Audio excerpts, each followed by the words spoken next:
Welcome to another session of PR News Live, everybody, on LinkedIn, and thank you for joining us. Before we welcome our guests, I'd like to invite you, our audience, to send questions or comments during this live session. We'd really like to include them in the discussion. Now to our guests on this final day of Women's History Month. We are honored to have Rosa Gatti, who was the communications chief at ESPN. You won't see her on the screen at the moment, technical difficulties, but she is, I assure you, with us on audio. She is a pioneer of communication. She probably won't admit that and will not hold her to that, but she destroyed all kinds of gender stereotypes when she started working with ESPN in its first year in 1979, when it was just a few trailers in a cow field in Bristol, Connecticut. Rosa, welcome on the phone. Thank you for that, Seth. Actually, I have a lot of bumps and bruises from the covered wagon ride along the way. I do admit to being a pioneer because I have had many experiences, both in the sports world, right, in the cable world, and with ESPN. So thank you. Well, welcome. It's great to have you. Our second guest today is a young pioneer, let's say. Annie Howell, who is the Chief Communications Officer at the Hallmark Channel. And before that, of course, she was at many other cable operations, most notably Discovery. Annie is also on the board of the Alliance for Women in Media and is involved in a whole slew of other organizations that we're going to talk about later. And I happen to know that she's a big fan of Rosa Gatti. Annie, welcome. Thank you, Seth. And yes, I am madly in love with Rosa. And Rosa was one of the first women that I really met in cable when I came from public affairs into TV. And I thought it was so incredible that this really smart, savvy woman was at the helm for communications for ESPN. So love talking to both of you today. Oh, it's our pleasure. So, and I must say, yes. I must say that as soon as I met Annie, I would look at these up and coming women who were so much smarter, and she was just full of such positivity and energy. We hit it off at the get-go. Right. Oh, absolutely. I'll throw in my 2 cents here. Working with both Rosa and Annie over the years as a cable reporter, it was always fun. I mean, it was definitely business, but it was always fun with them. And that was one of the things that set them apart. So as it's Women's History Month, this is the last day of Women's History Month. We couldn't have 2 finer examples of women communicators with us today. I should say communicators, not women communicators. And we're going to start by asking both of them about their sheroes for Women's History Month. Rosa, start with your sheroes. Well, Seth, I always had an answer, which I'll get to, but when you asked about this and I was thinking about International Women's Day and the history of women, I was like, who was my shero? And I pulled up all these lists of famous women and I scanned them. I went, well, yes, I was aware of her and I'm aware of her and so on and so forth. But were they my heroes? And I couldn't think of that. And of course, when I was starting out, there were not women on television that much, and so you didn't have a lot of people to look up to, ancient history. But I started thinking about it for a good day, and I went, you know what? Growing up Catholic, we really studied all these saints, and I went to St. Bernadette school and studied her, St. Teresa, and Joan of Arc, and I went, wow, these are all these stories and images of women who had faith, conviction. They were steadfast. They were honest. They gave back. They helped the poor.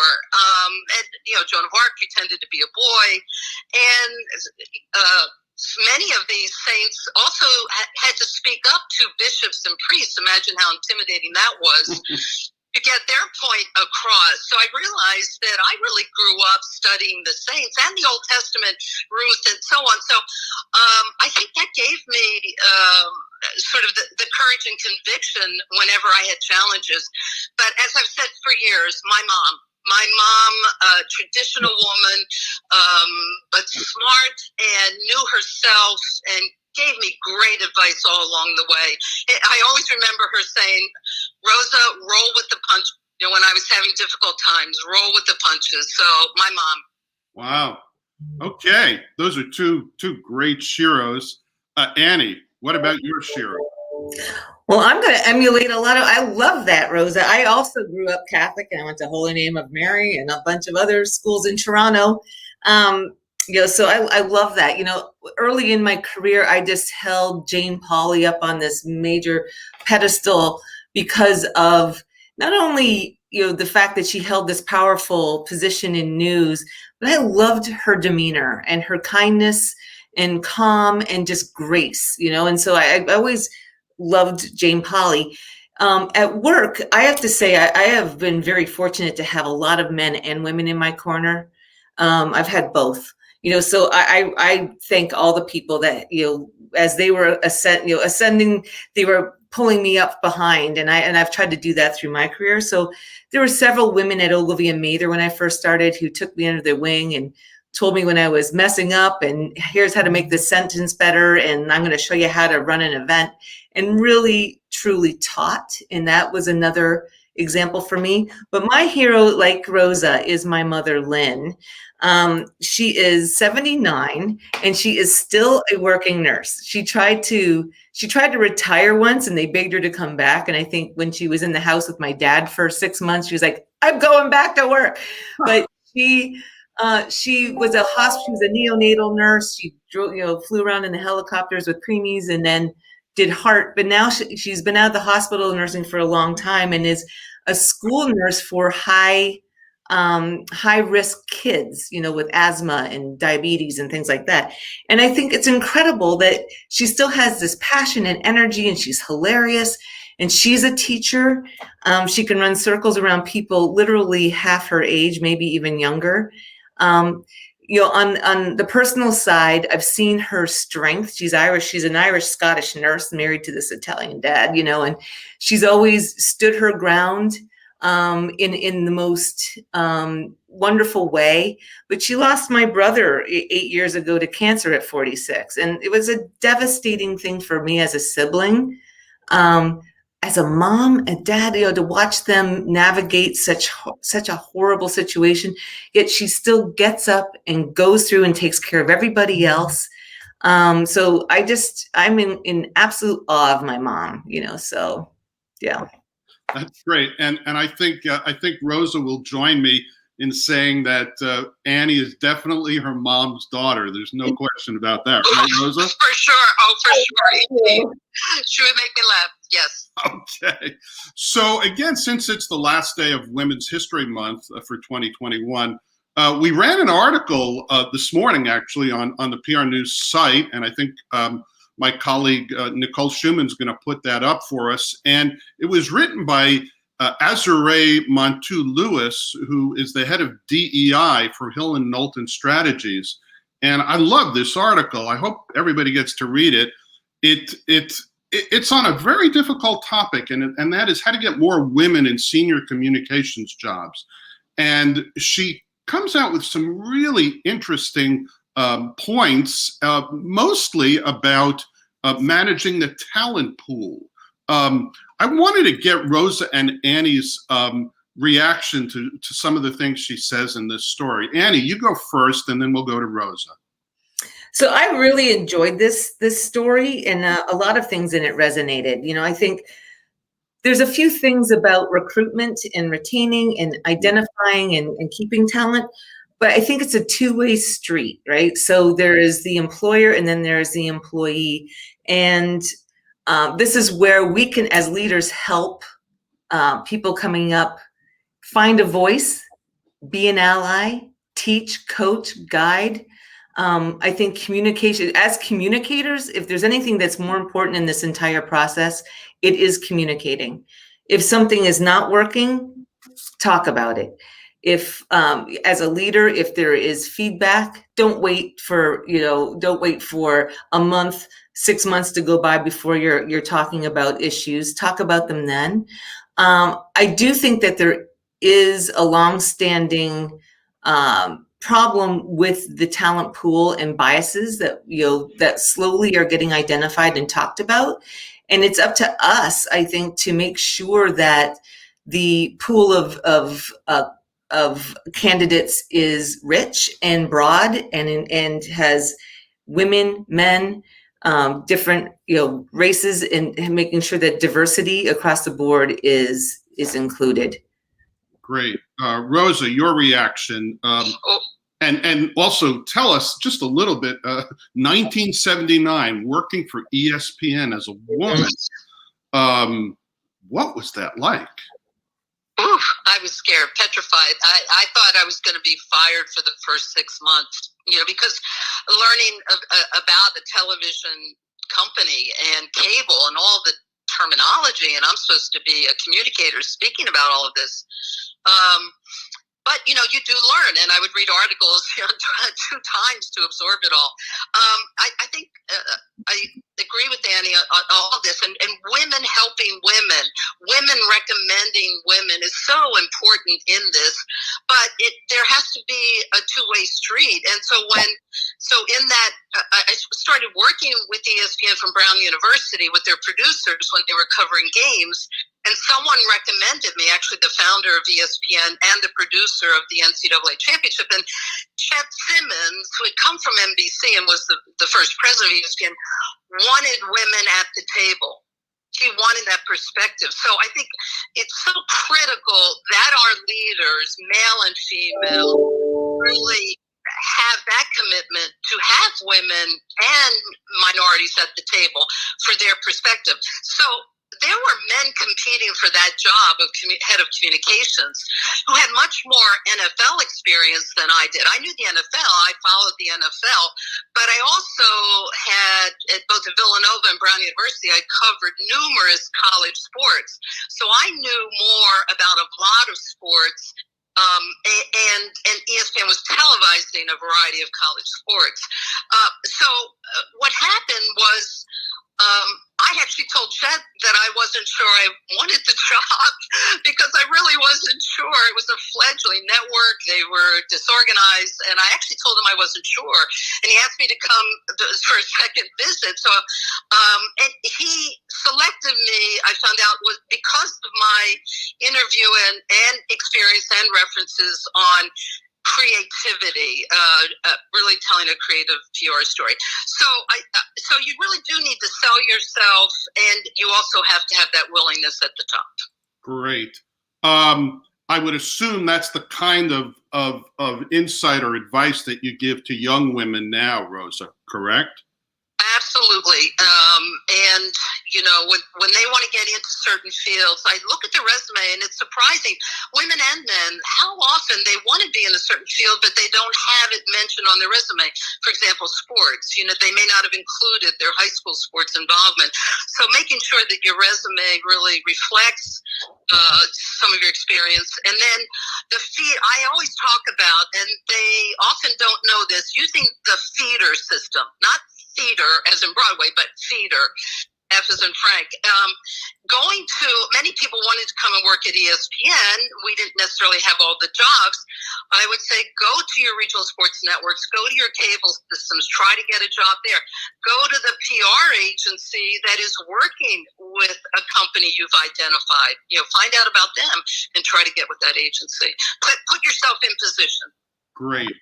Let's bring it back to today. In fact, this morning there was a survey that a Capstone search firm put out, and lo and behold, it said 2021 is going to be a good year for communications hiring, which has got to put a smile on everybody's face in this industry. Annie, as you look ahead to 2021, what sort of communications trends are you anticipating? I think that we've spent the last year figuring out that we can do a lot from anywhere. I mean, we've always known that in PR, that, as long as you have your computer and a phone, you can do your job. However, making sure that we're connecting all the dots with things that you can't see I think that our abilities in communications, and sometimes there's this misnomer that PR is easy. It's a highly strategic, a highly stressful job at times, especially as you ascend, right? So I always talk about it being the promotion or protection of people, brands, and businesses or organizations, right? So there's the promoting and there's the protecting. And I think that what I see coming in 2021 is continuing to navigate through this pandemic, going back to work, safety of employees, security, over communicating is going to be paramount, definitely in 2021. Rosa, I know you talk to your colleagues, your former colleagues at ESPN all the time. What sorts of things have they been saying to you about communicating during the pandemic? Well, yes, I've been in touch with many of the wonderful people, part of my team. Katina Arnold, who has worked with both of you, Chris LaPlaca, Mike Soltis, Josh Krulowitz. Anyway, they're working from home and adjusting, still busy. Very difficult when you didn't have sports to televise. That's our bread and butter. But again, as Annie mentioned, finding the creative ways and telling those stories. I, as an observer, the role of PR as I was sort of ending my career and over these last years has never been more important. Never. And because of the 24/7 scenario and with social media, and with the state of journalism. I mean, thank goodness, Seth, we had someone like you who would listen to the other side. ESPN would be in the middle of, heated issues, and you would listen to our point of view. I think there's an opportunity for PR to really influence and get to a better place with presentation of both sides of stories, letting people make their decisions by having both sides of the stories. Yeah, no, that's a great point. And I'm sure, Annie, you're dealing with these sorts of issues and disinformation and misinformation as well. What are your thoughts on that? How do you deal with something that's totally wrong? Do you respond to it quickly? Do you let some of them go by? What's your playbook on that? It really is pick your battle, right? Is the misinformation ultimately damaging to a person or the brand or the company, or is it or is responding going to create a second round that's more damaging, right? So we're just constantly asking questions. My team, no one works as a lone ranger. Everybody is in. We talk constantly. We're very quick though. So every day we have a debrief on, okay, what's coming up, what's potential.